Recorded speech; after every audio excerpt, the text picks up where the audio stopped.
વૃષભ વિજયભાઈ રૂપાણી તારીખ 12 જૂન 2025ના રોજ થયેલ વિમાન દુર્ઘટનામાં સૌપ્રથમ તો તમામ મૃતકો,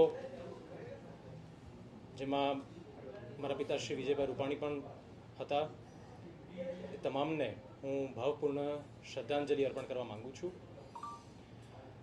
અને સાથે સાથે જે હતભાગી પરિવારો, સંલગ્ન પરિવારો છે અમારી સાથે, એ તમામ પ્રત્યે હું ખૂબ જ પ્રેમ અને આદર અંતઃકરણપૂર્વક વ્યક્ત કરું છું.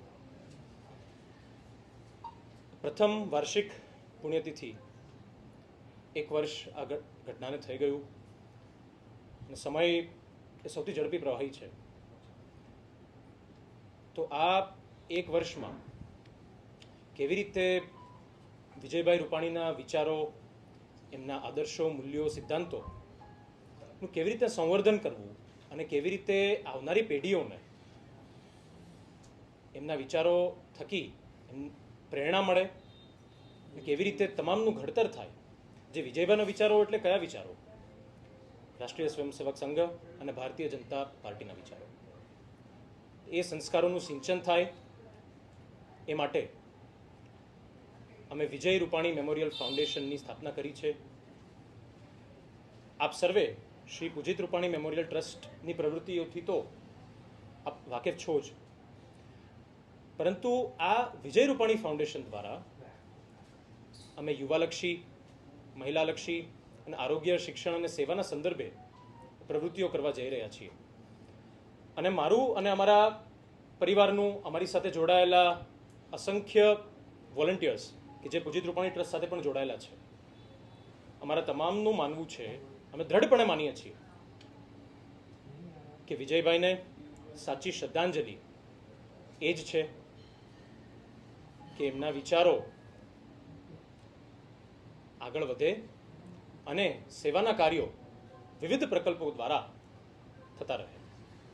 તો એ જ ઉમદા હેતુથી તારીખ 13 જૂન શનિવાર, પરમ દિવસે સાંજે 4:30 થી 7 પ્રમુખ સ્વામી ઓડિટોરિયમ ખાતે, રાજકોટ ખાતે કિડની અવેરનેસ સેમિનારનું આયોજન કરવામાં આવ્યું છે. ઇન્ડિયન મેડિકલ એસોસિએશનના સંયુક્ત ઉપક્રમે, જેમાં ઉદ્ઘાટક તરીકે પૂજ્ય બ્રજેશકુમાર બાવાજી જે હાજર રહેવાના છે અને અમારા માનનીય કેબિનેટ મંત્રી શ્રી જીતુભાઈ વાઘાણી મુખ્ય મહેમાન તરીકે પધારવાના છે. શ્રી સાયરામ દવે પણ એમનું વક્તવ્ય રહેશે. અને સાથે સાથે ડૉક્ટર મોદી અને ડૉક્ટર સંજયભાઈ પંડ્યા IMN તરફથી, આ બે નામ એ કિડનીને લગતા રોગો માટે એ બહુ મોટા નામ છે, તો એમના વક્તવ્યનો પણ શ્રોતાઓને લાભ મળશે. તારીખ 14 જૂન રવિવારે સવારે 9 થી 12 ન્યુએરા સ્કૂલ રાજકોટ ખાતે એના પ્રાંગણમાં સર્વરોગ નિદાન કેમ્પનું અમે આયોજન કરવા જઈ રહ્યા છીએ. અગેન IMA, ઇન્ડિયન મેડિકલ એસોસિએશનના સંયુક્ત ઉપક્રમે.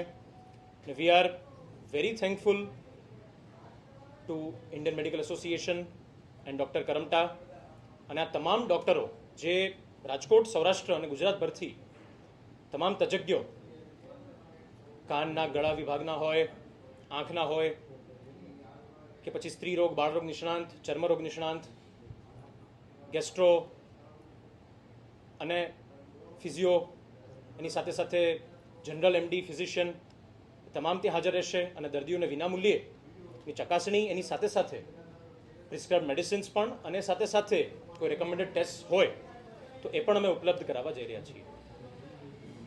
અને આ કાર્યક્રમના ઉદ્ઘાટન માટે કેબિનેટ મંત્રી શ્રી ડૉક્ટર પ્રદ્યુમન વાંઝા ઉપસ્થિત રહેશે.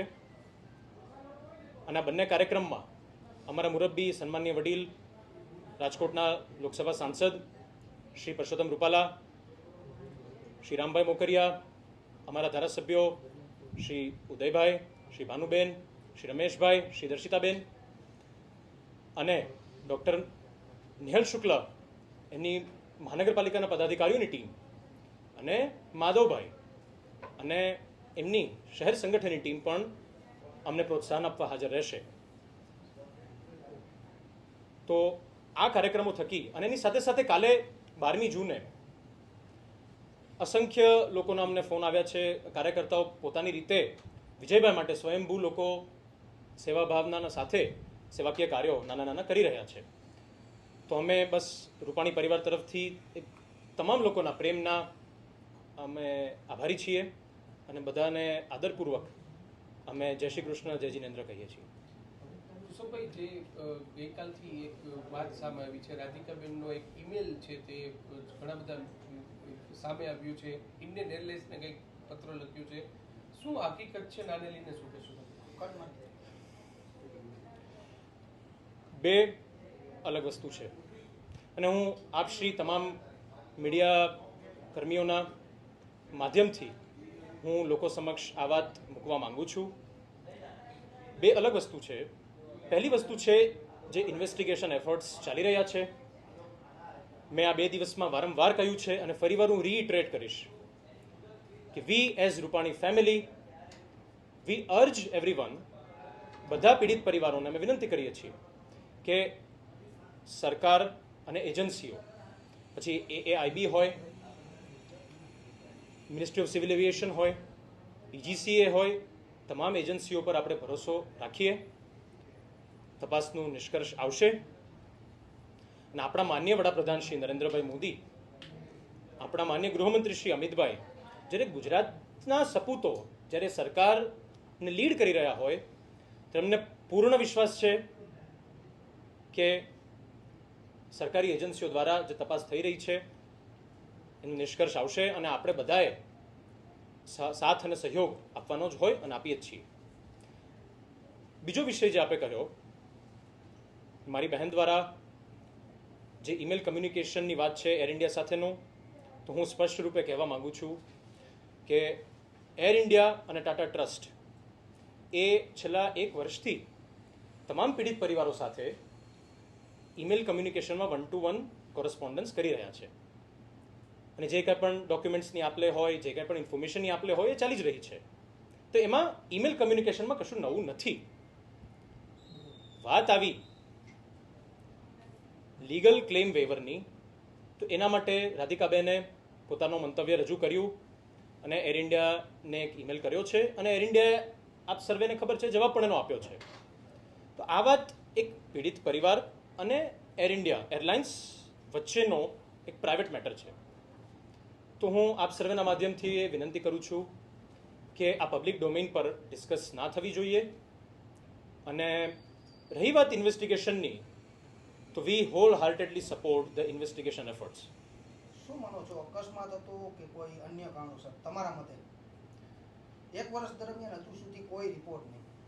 બીજું ઋષભભાઈ, 1 વર્ષ થયો, કોઈ એજન્સીએ કોઈ માહિતી આપી છે અથવા તો પત્ર લખ્યો છે, એનો કોઈ જવાબ મળ્યો છે? બેનને પત્ર લખવાની ફરજ પડી છે ઇન્ડિયાને, તો એને લઈને કોઈ જવાબ મળ્યો છે અથવા તો બેનને પત્ર શા માટે લખવો પડ્યો? 1 વર્ષ થયું, એક પણ એજન્સી હજી સુધી માહિતી આપી નથી પીડિતોને ખાસ. કે હું 1 by 1 જે આપના ક્વેશ્ચનનો જવાબ આપું. ઇન્વેસ્ટિગેશન ચાલી રહી છે, તો એ તપાસ જ્યાં સુધી પૂરી ના થાય ત્યાં સુધી એના કોઈ પણ આઉટકમ પર કમેન્ટ ના જ કરવી જોઈએ. તો મને નથી લાગતું કે એ આ પ્રશ્ન વ્યાજબી છે. અને આપના પ્રશ્નનો જવાબ, ઇન્વેસ્ટિગેશનનું પરિણામ આવશે. એર ઇન્ડિયા તરફથી જે કમ્યુનિકેશન કરવામાં આવ્યું એના કમ્યુનિકેશનના જવાબમાં ન માત્ર અમે પણ બધા પીડિત પરિવારોએ કંઈક ને કંઈક ઈમેલ કમ્યુનિકેશન કર્યું હશે. તો again it's a private discussion between 2 concern parties. એક તરફ છે પીડિત પરિવારો અને એક તરફ છે એર ઇન્ડિયા, અને એર ઇન્ડિયાનો જવાબ પણ આપ્યો છે. તો આ મેટરને હવે છોડીને ચીકણી કરવાનો એ કોઈ અર્થ સરતો નથી. રિષભભાઈ, અલગ અલગ તપાસ એજન્સી જે તપાસ કરી રહી છે, તમે એનાથી સંતોષકારક છે એજન્સીની જે તપાસ કરી? જી, મેં કહ્યું ને કે સંપૂર્ણપણે સંતુષ્ટ છીએ અને તપાસ એજન્સીઓ પર ભરોસો રાખવા માટે હું બધાને વિનંતી કરું છું. ક્યાં સુધીમાં એ લોકોએ કોઈ વાતચીત થઈ છે? ક્યાં સુધીમાં આ સમગ્ર ઘટના શું હતી? કોઈ નિષ્કર્ષ અથવા તો કોઈ એમને કોઈ પ્રેસ બ્રીફ અથવા હજી સુધી આવ્યું નથી? આપના સુધી પીડિત પરિવારો અને આપના સુધી કોઈ માહિતી એ લોકોએ આપી છે? આ એક બહુ દુઃખદ અને બહુ મોટો અકસ્માત હતો. જે કંઈ પણ ભૂતકાળમાં ભારતમાં પણ અને ભારતની બહાર પણ જે એર ક્રેશની ઘટનાઓ બની છે એ કોમ્પ્લિકેટેડ હોય છે. એનું એનાલિસિસ કરવું, બ્લેક બોક્સ ડેટાને, કોકપિટ વોઇસ રેકોર્ડર અને ફ્લાઇટ ડેટા રેકોર્ડરને રીડ કરવું, એનું ઇન્ટરપ્રેટ કરવું, ડેટા એક્સટ્રેક્શન અને અલગ અલગ સિનારીઓ કે આમ હોઈ શકે તો એની થિયરીઓ તપાસવી, આમ હોઈ શકે એની થિયરીઓ તપાસવી, એ મુશ્કેલ કામ છે, કમ્બરસમ ટાસ્ક છે એજન્સીઓ માટે પણ. તો હું ફરી વખત કહું છું કે આને એક ટાઈમલાઇનમાં બાંધવી અને ઉતાવળ કરવી એનો કોઈ અર્થ બનતો નથી. જે રિપોર્ટ આવશે, જે એનો નિષ્કર્ષ હશે એ લોકો સમક્ષ પબ્લિક ડોમેનમાં મુકાઈ જ જવાનું છે. તો આપણે નિશ્ચિંત થઈ જવું જોઈએ અને જે તપાસ ચાલી રહી છે એના પર સંપૂર્ણ ભરોસો રાખવો જ જોઈએ. એર ઇન્ડિયાએ જવાબ આપ્યો છે કે ઘણા ખરા પીડિત પરિવારોને એમને વચગાળાનું વળતર ચૂકવ્યું છે. આપના પરિવારને વળતર વચગાળાનું આપવામાં આવ્યું છે કે કેમ? અને શા માટે તમે કે તમારા મમ્મીએ ઈમેલ કમ્યુનિકેશન ન કરીને તમારા બેને કરવાની ફરજ પડી છે? શું બતાવે?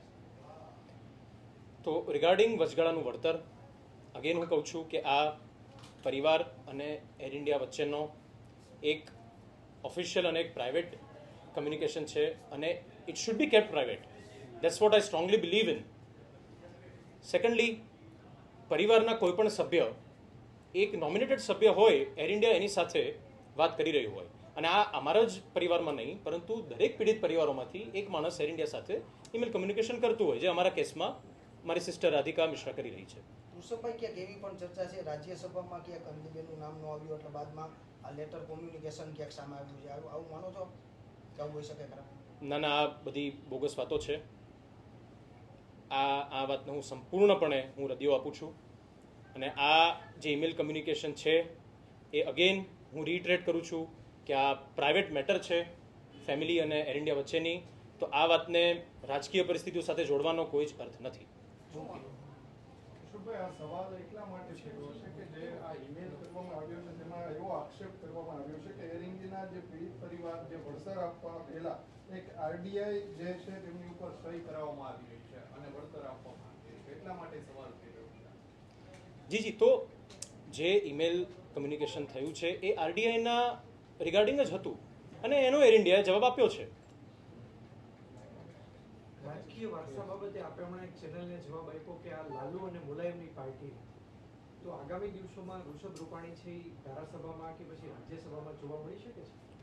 એટલે તમે તમારા પ્રશ્નમાં જ એનો જવાબ આપી દીધો ને ઓલરેડી, કે લાલુ મુલાયમ કે કોંગ્રેસ નથી. આવો પ્રશ્ન આ પાર્ટીમાં અસ્થાને જ છે. આપણે પાર્ટી લડાવવા માંગતી હોય તો આપ લડશો, એ જ વાત અમે પૂછી રહ્યા છીએ. એવી કોઈ અપેક્ષા કોઈ કાર્યકર્તા ક્યારે રાખી પણ ના શકે અને હું પણ નથી રાખી રહ્યો. હું મારી 3 પેઢીઓ આરએસએસની સ્વયંસેવક છે, ભારતીય જનતા પાર્ટીના કાર્યકર્તાઓ છે, અને આ બધા કોઈને કોઈ આસ્થામાં માનતા હશો એવી રીતે અમે આ આસ્થામાં માનીએ છીએ. આ અમારું આસ્થાનું મંદિર છે, કેન્દ્ર છે. તો એ બાય નેચરલ કાર્યકર્તા તરીકે આખી જિંદગી જ અમે છીએ. તો એમાં પછી કોઈ આમ લેબલ મળી જાય અને એમાં કોઈ વિશેષ આમાં એક જવાબદારી હોય કે એક પ્રિવિલેજ હોય કે એવું કોઈ કાર્યકર્તાના મનમાં ક્યારેય હોતું જ નથી. એટલે આ પ્રશ્ન હજી હું ફરી વખત કહું છું કે આ પ્રશ્ન જ અસ્થાને છે. ભારતીય જનતા પાર્ટી એક કેડર બેઝ પાર્ટી છે. શું માનો છો, આપના લેટરની ગઈકાલે વાત આવી નેશનલ ચેનલ મીડિયામાં, અત્યારે તમે પ્રેસ કરી રહ્યા છો, ગઈકાલે વાત આવી, આજે પ્રેસ કરી રહ્યા છો, અચાનક ભાજપના કેટલાક નેતાઓ અત્યારે તમને મળવા આવી રહ્યા છે, આ પ્રદેશ નેતાઓને? ના, એવી કશી વાત નથી. મારા ધ્યાનમાં એવી કોઈ વાત નથી. આપને મળવા નથી આવતા? ના, એવી મારા ધ્યાનમાં કોઈ વાત નથી. અને 12 જૂન છે, પપ્પાને 1 વર્ષ પૂર્ણ થઈ રહ્યું છે. વિજયભાઈ રૂપાણી સાથે, પપ્પા સાથે ભાજપના અને સંઘના નેતાઓએ, સ્વયંસેવકોએ, હું 30 વર્ષનો છું તો મારાથી પણ વધારે સમય સુધી કાર્ય કર્યું, એટલે એક લાગણી હોય, સ્વાભાવિક છે. તો એ બાને મળવાનું હોય, 1 વર્ષ પૂર્ણ થયું છે એટલે બેસવા આવતા હોય અને ફોનમાં વાત થતી હોય, એ જ. બાકી આ મેટરને અને આને કોઈ સંબંધ છે નહીં.